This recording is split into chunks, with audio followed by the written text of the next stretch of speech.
함께 교독하도록 하겠습니다. 여호수아 7장 1절에서 26절의 말씀, 제가 가진 성경 구약 성경 328페이지에 있습니다.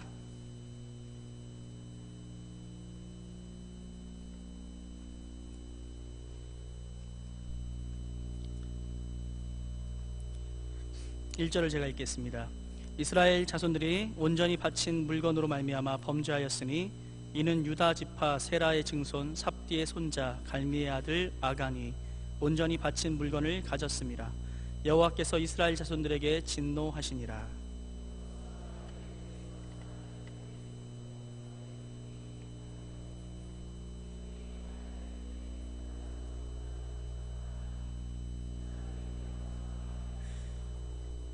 여호수아에게로 돌아와 그에게 이르되 백성을 다 올라가게 하지 말고 2-3천 명만 올라가서 아이를 치게 하소서. 그들은 소수이니 모든 백성을 그리로 보내 수고롭게 하지 마소서 하므로.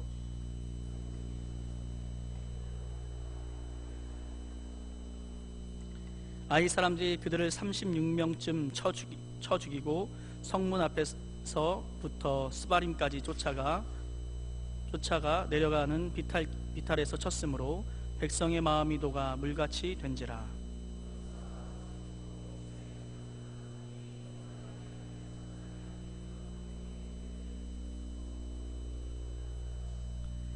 이르되 슬프도소이다. 주 여호와여, 어찌하여 이 백성을 인도하여 요단을 건너게 하시고 우리를 아모리 사람의 손에 넘겨 멸망시키려 하시나이까. 우리가 요단 저쪽을 만족하게 여겨 거주하였다면 좋을 뻔하였나이다.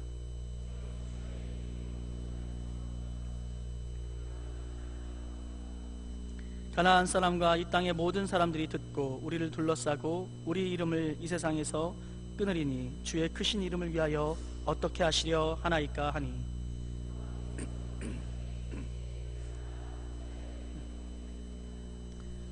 이스라엘이 범죄하여 내가 그들에게 명령한 나의 언약을 어겼으며 또한 그들이 온전히 바친 물건을 가져가고 도둑질하며 속이고 그것을 그들의 물건들 가운데 두었느니라.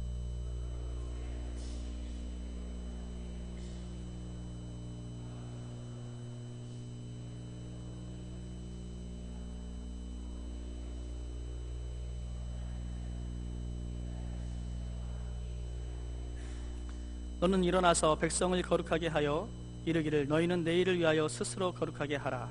이스라엘의 하나님 여호와의 말씀에 이스라엘아, 너희 가운데 온전히 바친 물건이 있나니 너희가 그 온전히 바친 물건을 너희 가운데서 제하기까지는 내 원수들 앞에 능히 맞서지 못하리라.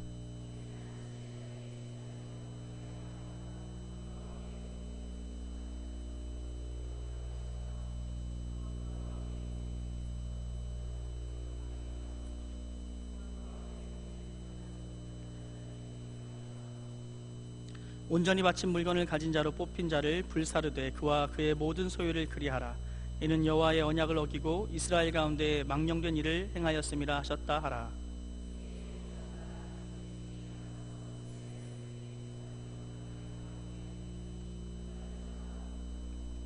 유다 족속을 가까이 나오게 하였더니 세라 족속이 뽑혔고 세라 족속의 각 남자를 가까이 나오게 하였더니 삽디가 뽑혔고.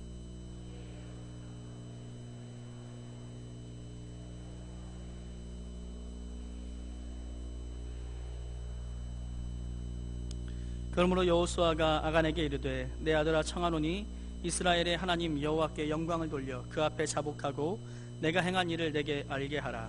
그 일을 내게 숨기지 말라 하니.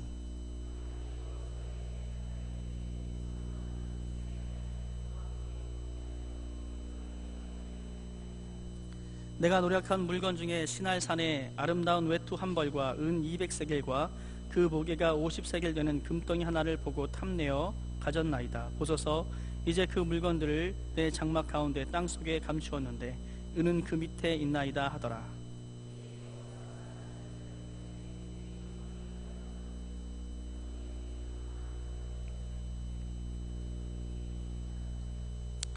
그들이 그것을 장막 가운데서 취하여 여호수아와 이스라엘 모든 자손에게 가지고 오매 그들이 그것을 여호와 앞에 쏟아 놓으니라.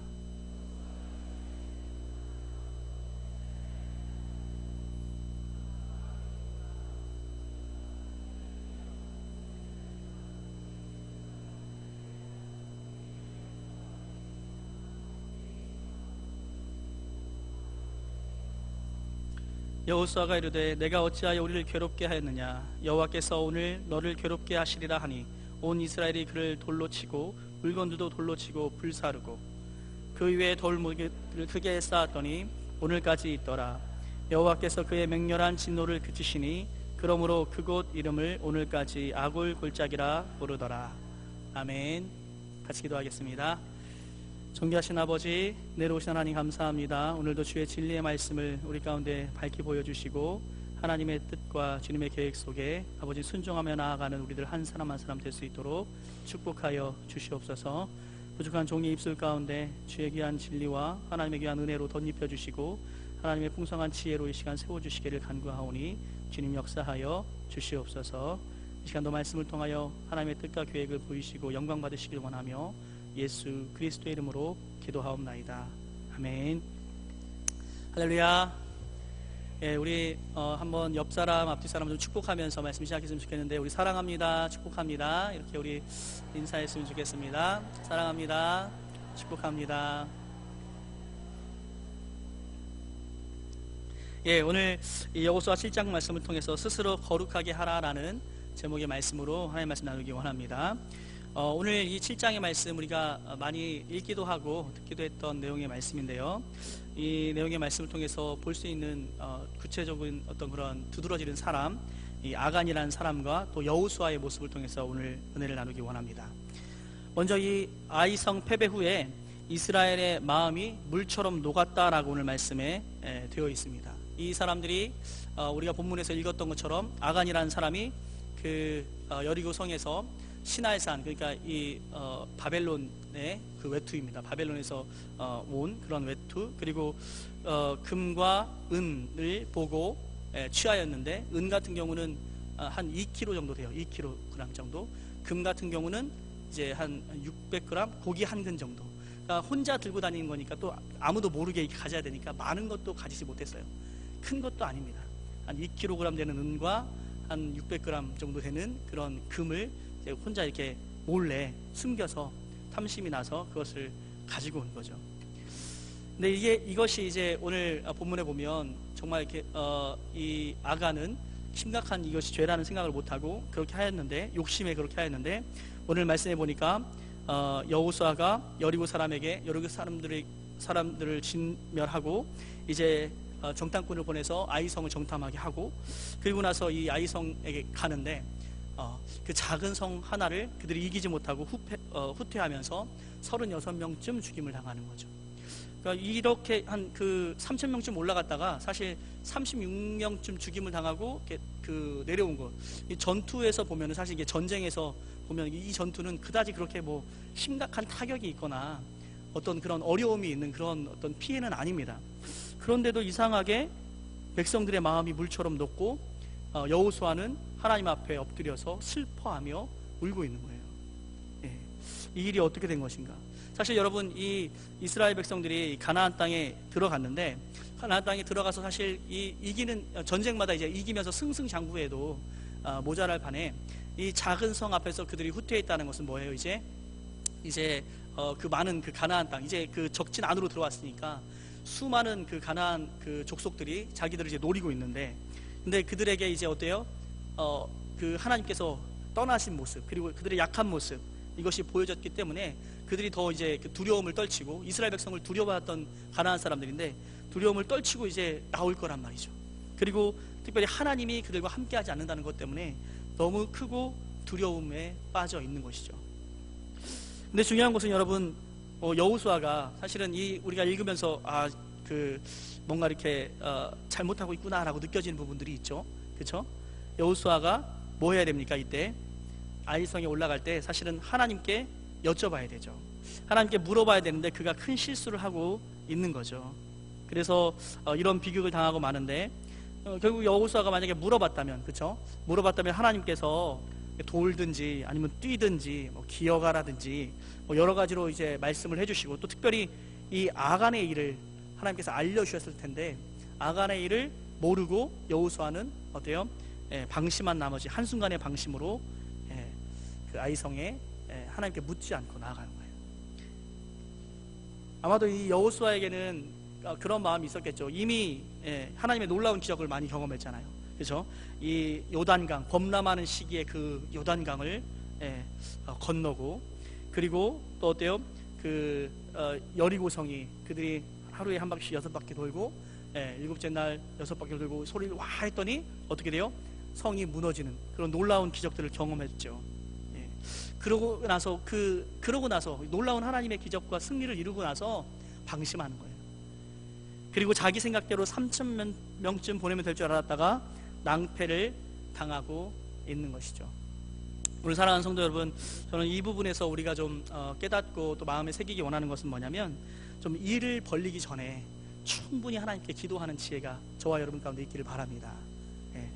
일 다 벌려놓고 하나님 이거 안 되면 큰일 나요, 이거 아니면 저 죽어요, 하나님 제발, 막 그래서 막 야곱처럼, 기도는 야곱처럼 해야지, 막 떼쓰고. 그런데 일 벌리기 전에 좀 충분히 기도하면 안 됩니까?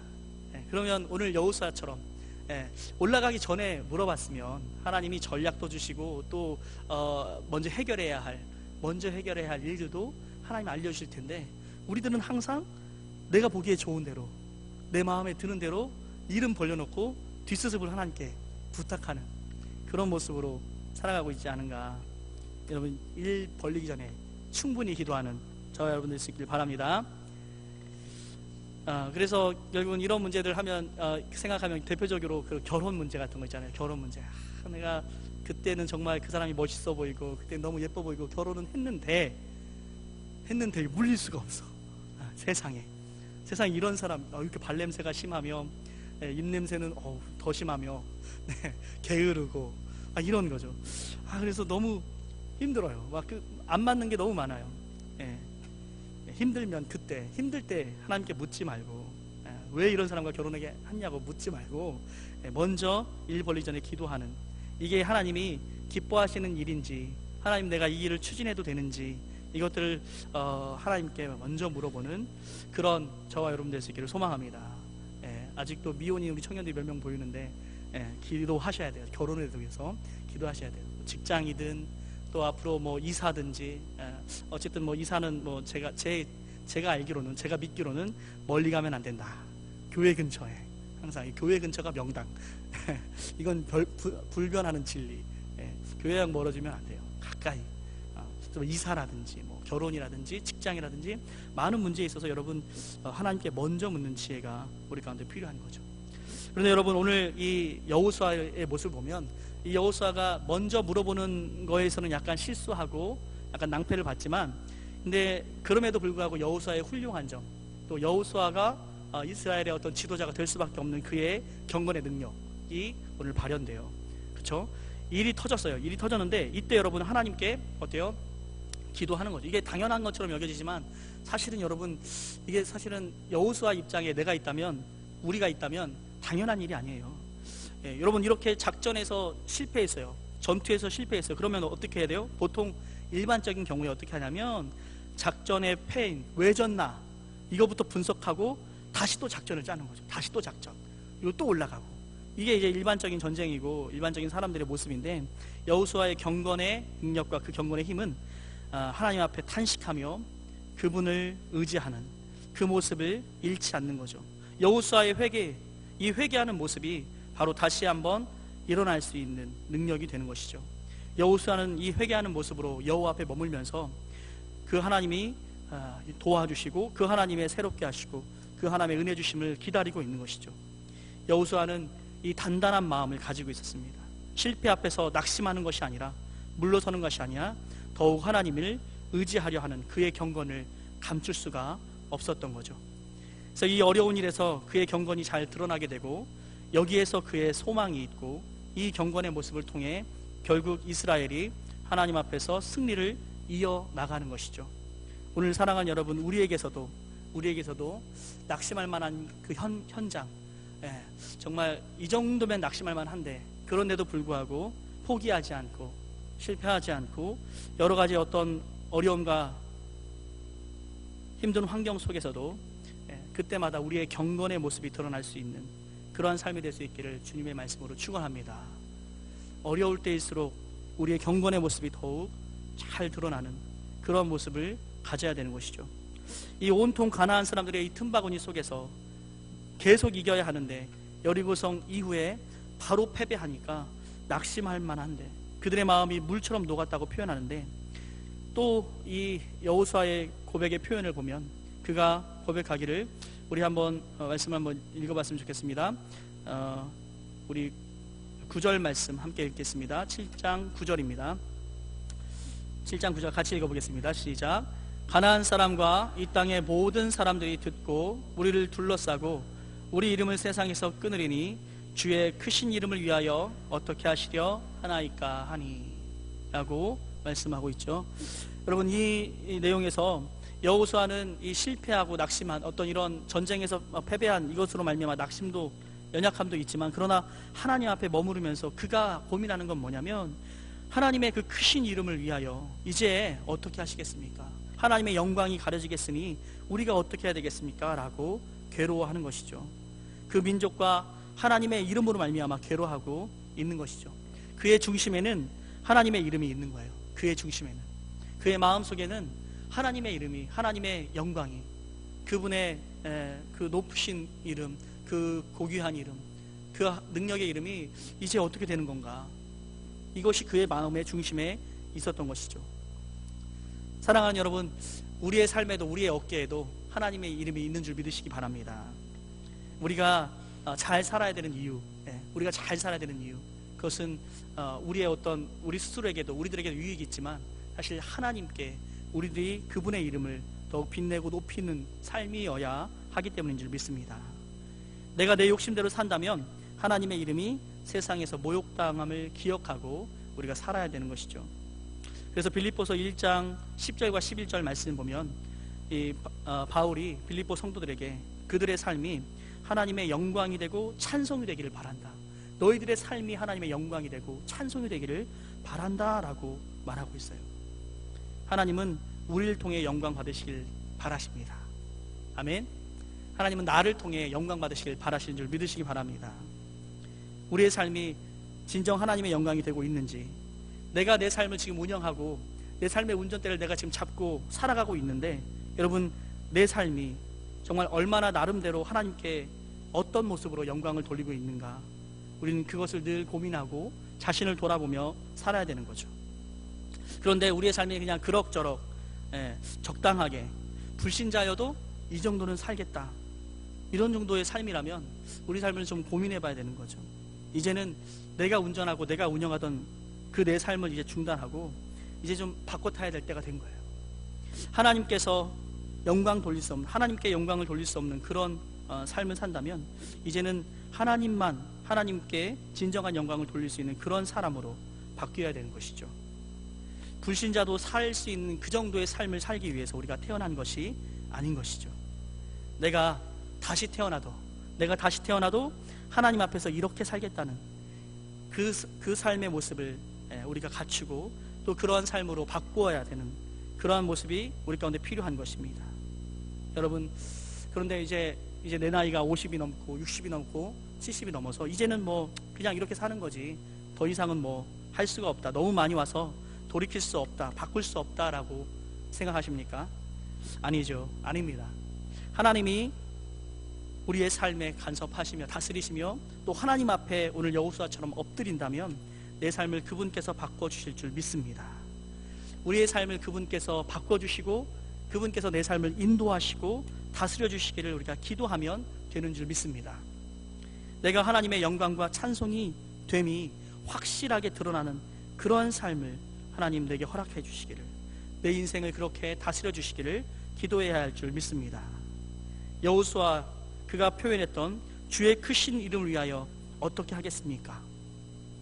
이 질문은 이제 난 모르겠으니까 하나님께서 알아서 하십시오라고 하면서 꼼수를 부리는 그런 말이 아니라, 그의 중심에 하나님의 이름이 땅에 떨어지면 어떻게 할까 하는 그런 간절한 마음이었습니다. 오늘 사랑하는 성도 여러분, 저와 여러분에게 이런 마음의 중심이 풍성하길 바랍니다. 내 삶을 통해서, 내 인생을 통해서 하나님께 어떤 모습으로 영광을 돌릴지, 어떻게 그분의 이름을 더욱 빛나게 할지, 그리고 그 삶을 위해서 구체적으로 내가 준비할 것은 무엇이고 실천할 것은 무엇인지 우리가 깊이 생각하고 기도하는 저와 여러분 될 수 있기를 소망합니다. 이때 이제 하나님께서 여호수아에게 말씀하시죠. 왜 엎드렸느냐라고 질문하십니다. 왜 엎드렸느냐. 그리고 그가 이렇게 엎드릴 수밖에 없는, 하나님 앞에서 울며 회개할 수밖에 없는 그 이유에 대해서 말씀하시는데, 바로 불태울 것을 불태우지 않고 가지고 있었기 때문에, 자기들이 바쳐야 할 물건을 바치지 않았기 때문에 결국은 이스라엘이 바쳐지게 된다라고 말씀하시는 거죠. 하나님께서는 이스라엘에게 죄악을 제거하라고, 스스로 거룩하게 하고 너희 백성을 거룩하게 하라고 하나님께서 다시 한번 말씀해 주십니다. 이것은 뭡니까 여러분? 하나님께서 그들과, 이스라엘과 함께 하겠다는 것이죠. 하나님께서 이 이스라엘 백성이 실수하고 이스라엘 백성이 욕심에 눈이 멀어 하나님의 언약을 어겼으니까 이제 아예 떠나가시겠다는 게 아니라 그들로 하여금 거룩하게 하고 거룩해지라라고 말씀하시는 것은 내가 그들과 다시 함께 하겠다고, 동행하겠다는 하나님의 의지인 것입니다. 여러분, 하나님은 이처럼 우리와 함께하기 원하시고 또 회개하는 마음을 기뻐하시는 줄 믿습니다. 우리의 삶에서도 여러 가지 연약한 모습들, 우리의 삶에서도 여러 가지 부족한 것들 참 많이 있을 수 있지만, 그때마다 하나님은 우리를 떠나시거나 벌 주시거나 우리를 징계하시는 것을 기뻐하시는 것이 아니라 돌이켜 하나님의 그 사랑의 품속에, 또 그 언약의 말씀 속에 순종하는 모습으로 돌아오기를 하나님은 기뻐하십니다. 그래서 우리에게 그리스도의 이름을 통하여, 특별히 구약의 시대에는 제사를 통하여 하나님께 회개할 수 있고 다시 교제를 회복할 수 있는 그 길을 열어주신 것이죠. 하나님은 회개하는 이 마음을 기뻐하십니다. 그래서 결국 제비를 뽑게 되고 아간이 죽게 되는데, 차츰차츰 이제 그들이 그 제비 뽑기를 통해서 좁혀올 때 아간이 얼마나 불안했을까요? 굉장히 너무 불안하고 떨리고 굉장히 고통스러웠을 것 같아요. 그런데도 이제 아간은 직접 자기 이름이 이게 불릴 때까지 어때요? 버티는 거예요. 죄성이라는 게 사실, 죄라는 게 이렇게 끝까지 버티려고 하는 그런 인간의 마음이 강합니다. 그래서 결국 이 아간과 그의 가족들이 죽임을 당하게 되죠. 근데 여러분, 오늘 성경을 읽다 보면 많은 분들이 질문을 해요. 이렇게 아간이 잘못했는데 왜 가족들까지 다 죽임을 당합니까? 이건 좀 아닌 것 같다, 너무 좀 심한 것 같다, 그렇게 표현하죠. 그러면서 또는 이런 본문을 들어서 뭐 가게에 흐르는 저주 막 이런 거 있잖아요. 막 할아버지 때부터 짓던 뭐 죄들, 뭐 조상들이 짓던 죄들이 뭐 남아있다, 이렇게 얘기하는데, 사실 여러분, 그것은 성경적인 말이 아니고, 성경에서는 아비가 지은 죄로 말미암아 아비만, 아들이 지은 죄로 말미암아 아들만, 그래서 아비가 신포도를 먹으면 아들에게가 시다, 뭐 이런 말이 있다고 하는데, 이 말은 거짓이다, 이것이 하나님의 뜻이 아니다라고 말씀하고 있어요. 각자 자기의 죄로만 죽임을 당할 것이다 라고 말씀하고 있어요. 그래서 뭐 가게에 흐르는 저주다, 이런 건 사실 성경적인 것이 아니고요. 이 자기가 지은 죄로 말미암아 자기만 죽게 되어 있는데, 오늘 이렇게 가족들이 함께 멸망당하는 것은 무엇입니까? 그것은 바로 이 한 사람의 죄가 이스라엘 전체의 죄가 되었고, 아간과 그의 가족들이 이스라엘을 어떤 대표하는 어떤 그런 죄악으로 말미암아 그 이스라엘을 위태롭게 하는 그런 존재가 되었기 때문에 하나님께 이 죄에 대한 확실한 징계와 징벌로서 바쳐지게 되는 것이죠. 그래서 이 하나님과의 그 약속을 지키지 아니함으로 그들이 그렇게 되었음을 봅니다. 결국 이 아간의 죽음을 볼 때 탐욕과 욕심을 조심해야 된다는 것을 우리가 깨닫게 되는 거죠. 한 사람의 욕심으로 이스라엘 나라의 전체, 그의 가족, 그의 소유 모두 다, 그리고 하나님의 이름과 한 국가 전체가 패배와 아픔을 겪고 있는 것을 봅니다. 이처럼 여러분, 인간의 죄된 욕심은 그 힘이 강합니다. 그러나 여리고를 점령할 때 여러분 어떻습니까? 다른 사람들도, 그렇죠, 아간뿐만 아니라 다른 사람들도 아마 그 좋은 외투라든지 보물이라든지 어떤 뭐 값진 어떤 물건들을 봤을 거예요. 그런데 다른 사람들은 보고 그것을 짚지 않았지만 그들도 욕심이 생겼을 텐데, 그들은 말씀에 따라 순종했고 아간은 자기 욕심을 누르지 못하고 그 욕심을 따르는 사람이 된 것이죠. 여러분, 우리는 누구나 돈이나 명예나 어떤 그런 자기가 좋아하는 것들에 대한 욕심이 들 수는 있습니다. 그런 욕심이 죄는 아닌 것이죠. 하지만 다른 사람은 그것을 눌렀고 아간은 보이는 대로 잡은 것입니다. 우리는 이 인간의 한계, 우리의 한심함, 인간들의 한심함이 있어서 이것으로 말미암아 음란과 욕심과 미움이 우리 안에 생기고, 이런 속성을 가진 것이 우리들이라는 것, 이런 속성에서 예외라는 것이 없다라는 것, 모두가 다 이런 죄성을 갖고 있다는 것을 인정하고, 다만 이런 죄성을 누를 수 있는 사람이 있고 그렇지 않은 사람이 있다는 것을 우리가 알아야 되는 거죠. 여러분, 이 저녁 먹고 이 저녁 시간에 또 어떻습니까? 졸리지 않은 사람이 어디 있습니까? 그렇죠? 졸릴 수도 있어요. 졸리는 건 죄가 아닙니다. 그렇죠? 졸리는 건 죄가 아니에요. 그런데 여러분, 자기가 깨우려고, 예를 들어서 뭐 이렇게 커피를 정말 많이 먹고 온다든지, 나를 막 깨우려고 꼬집는다든지, 옆 사람을 이렇게 찔러준다든지, 뭐 이런 식으로 해서 우리가 깨어 있는 거고, 죄의 욕심이 우리에게 일어나지만 어때요? 이것을 누르는 것이죠. 예외 없이 모두 다 이런 죄성을 가지고 있기 때문이죠. 그런데 여러분, 우리들의 모습은 사실 이렇게 저의 모습을 봐도 그렇고, 많은 사람들의 모습이 사실은 자기가 좋아서, 자기가 욕심이 나서 즐겨놓고, 우리들의 모습 속에는 어떤 모습이 많냐면 그 책임을 자기의 연약함, 내가 연약해서 그랬다고, 내가 좀 부족해서 그랬다고, 그렇게 돌리는, 그러니까 뭔가 약간 얄팍하고 약간 조금은 치사한 그런 모습들이 있어요. 이걸 이제 전문용어로 유체 이탈 화법이라고 하는데, 나를 쏙 빼는 거예요. 내 안에 다른 내가 있어서 내가 원하지 않는 바 악을 행하는도다. 그 말씀을 이렇게 뭔가 이렇게 좀 고상한 듯이 표현을 하지만 사실은 그건 여러분 핑계입니다. 무책임한 것이죠. 성경은 죄의 소욕은 있지만 그것을 다스리라고 하나님 말씀하십니다.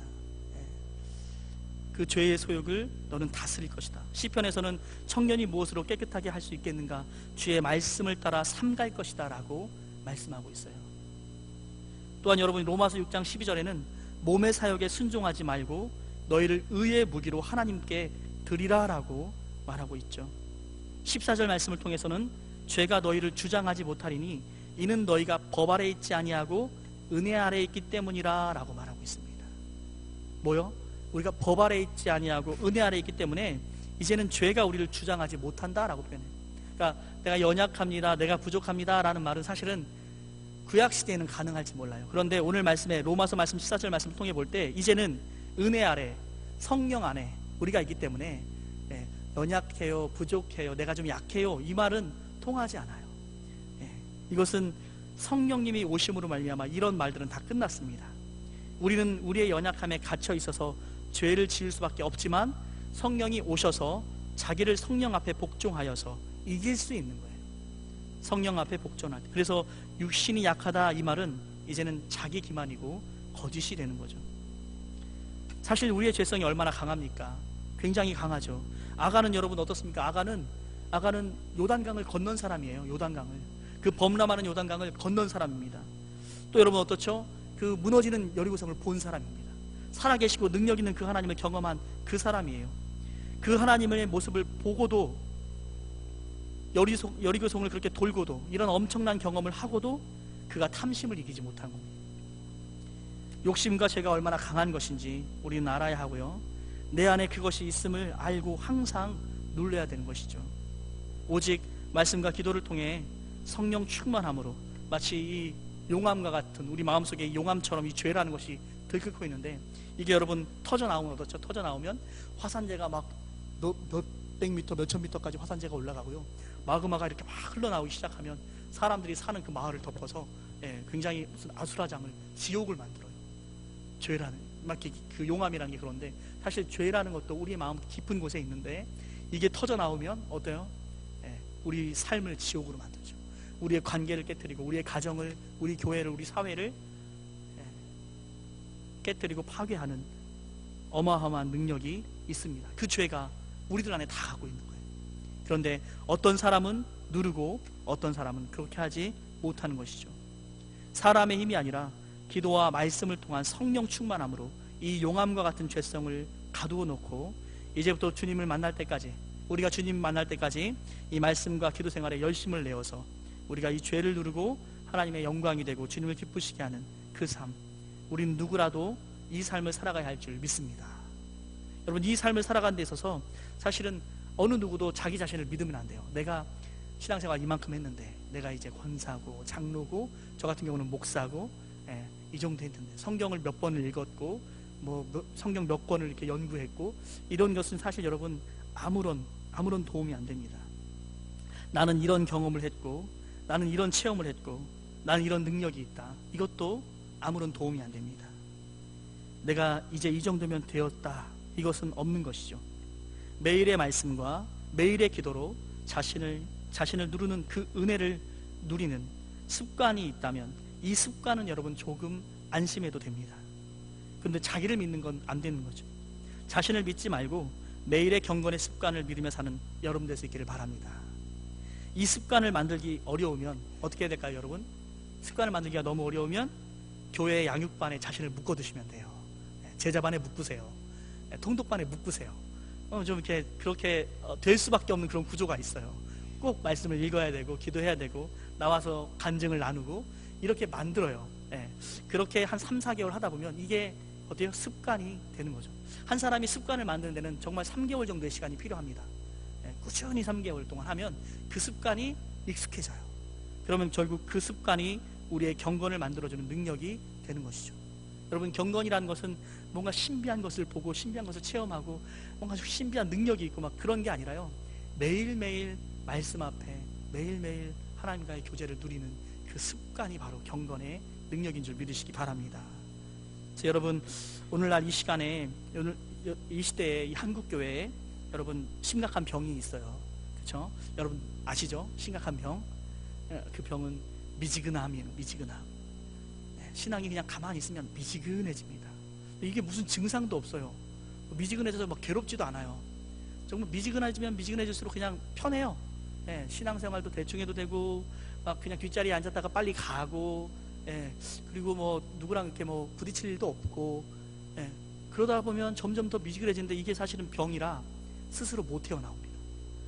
결국 그렇게 미지근해지다가 정말 삼키지도 못하고 뱉지도 못할 그런 존재가 되어서 주님의 말씀처럼 삼킬 수 없는 그런 존재가 되어서 뱉어지게 되는 그런 것이 되죠. 그래서 이 미지근함은 일종의 병이라 한 사람을 심각한 영혼의 질병이어서 우리의 영혼을 망치고 하나님으로부터 우리의 인생이, 한 번 태어난 인생이 정말 빛나고 밝고 영광스럽게 주님을 기쁘시게 하고 정말 아름답게 쓰임받아야 되는데 그런 삶으로부터 멀어지게 만드는 거죠. 여러분, 이제 더 이상은 연약하다는 핑계가 아니라 늘 하나님과 함께하는, 주님과 동행하는 그 습관으로 말미암아 승리하는 믿음으로 살아가는 저와 여러분 되시기를 바랍니다. 이 아간의 경우처럼 여러분, 욕심과 죄는 너무 힘이 강해서 이렇게 큰 경험을 하고 이렇게 큰 체험을 하고 하나님을 아는 자도 넘어질 수 있는 거죠. 하나님의 다스림을 떠나 자기의 욕심을 따를 수 있는 것이죠. 그래서 이 시간에 우리 모두 다 주님을 위해서 뭘 하려고 하기 전에 말씀과 기도 생활부터 챙기는 그런 지혜가 있기를 소망합니다. 마치 여러분, 올림픽 선수가 연습장에서 흘린 그 땀이 금메달을 만들어주는 거죠. 매일의 연습에서 성공해야 승리가 있는 것입니다.